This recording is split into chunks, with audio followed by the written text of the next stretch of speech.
Have you ever walked away from a conversation just feeling angry and confused? Like you're wondering if someone was actually trying to push your buttons on purpose? Well, today we're going to break down the difference between an accidental slip-up and a deliberate strategy to make you mad. Let's get right into it. You know that feeling, right? It's that specific, frustrating sense that leaves you second-guessing everything. You start wondering, am I just imagining this? It honestly feels like you've been dropped into some kind of game where you're the only one who doesn't know the rules. And here's the thing I really want you to hear. You are probably not imagining it. That gut feeling is often a huge signal that something is happening intentionally, just kind of simmering right beneath the surface. This right here is what we're talking about. This has a name. It's not just a simple disagreement or a misunderstanding. No, it's a strategy. It's a calculated tactic designed to throw you off balance so that the other person can get some kind of advantage. Okay, so how do you actually spot it in the wild? Well, the very first clues, they're often not logical thoughts at all. They're physical. Your own body is usually the one that sends up the first warning flare. Does any of this sound familiar? You know, that sudden knot that just ties itself in your stomach when their name pops up on your phone? Or maybe how you find yourself mentally rehearsing entire conversations before they even happen. That feeling of being completely exhausted after just a short chat? Look, these are not random. They are signs of consistent psychological friction. So let's get into the tactics. What are they actually doing? Well, these provocateurs, they often rely on a pretty predictable playbook. And once you learn their moves, you can start to see them coming from a mile away. Okay, this is the really crucial part. It's not random. Anybody can accidentally say something hurtful once. But a provocateur, they will find your most sensitive spots, your past failures, your biggest insecurities, and they will hit those exact same buttons over and over and over again. That repetition, that is the hallmark of intent. And this is where the difference becomes so clear. When you tell someone, hey, that crossed a line, a person who hurt you by accident will usually stop. They might even apologize. But a provocateur, they see your boundary not as something to respect, but as a target to hit. They'll laugh it off, maybe tell you you're being too sensitive, and then they'll go and do it again. This is a particularly nasty tactic because it is so disorienting. 1 minute, they're your best friend, all charm and friendliness. The next, they're making some subtle, cutting remark that just gets under your skin.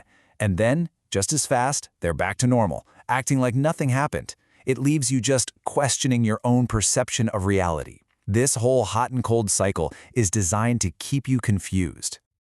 Now, what makes all of this even more manipulative is where it so often happens. Because this isn't just a private conflict between the two of you, it's a public performance. And this really shows you what the real goal is. By provoking you in front of other people, they can paint you as the unstable one, the over-emotional one, all while they stay perfectly calm and composed. The point isn't to resolve anything with you. It's to control the narrative and damage your reputation. And of course, if you try to call them out on any of this, you'll likely hear one of these classic lines. These phrases are basically weapons of denial and gaslighting. They are designed to make you question your own reality and to shift all of the blame for the situation right back onto your shoulders. And this, right here, is the fundamental difference. A healthy disagreement, its goal is understanding. It's about finding common ground. Provocation, its goal is to destroy it. They don't want clarity, they want chaos. So, with all of these tactics laid out, how can you be absolutely sure? Well, there is one final test. One single question that just cuts through all the noise and reveals the true motive. Seriously, if you only remember one thing from all of this, let it be what's coming up next. Just ask yourself this one simple question. Follow the benefit. When you get upset, when you finally react, who does it serve? The answer almost always points directly to the provocateur. See, your emotional reaction becomes their tool. It lets them turn to others and say, See how irrational they are? It gets them sympathy, it damages your credibility, and it lets them completely sidestep any responsibility for their own actions. If your anger is useful to them, you can be almost certain the provocation was intentional. Okay, let's pull all this together into a quick detection guide, a little rapid-fire summary to help you spot this stuff in real time. First up, look for the repetition. It's not random. It's a predictable, repeated pattern of hitting your known sensitive spots. Second, watch the dynamic. They are the picture of calm and collected, while their entire goal is to make you reactive and emotional. It's like a controlled demolition. Third, and this is a huge red flag, they ignore your boundaries. When someone shows you they don't respect your no, you gotta believe them. And finally, the ultimate test. Your anger serves their purpose. It fits neatly into their strategy, and it gives them a direct advantage. At the end of the day, recognizing these patterns isn't about winning some fight. It's about reclaiming your own peace of mind. Understanding the game is the very first step to deciding you no longer want to play.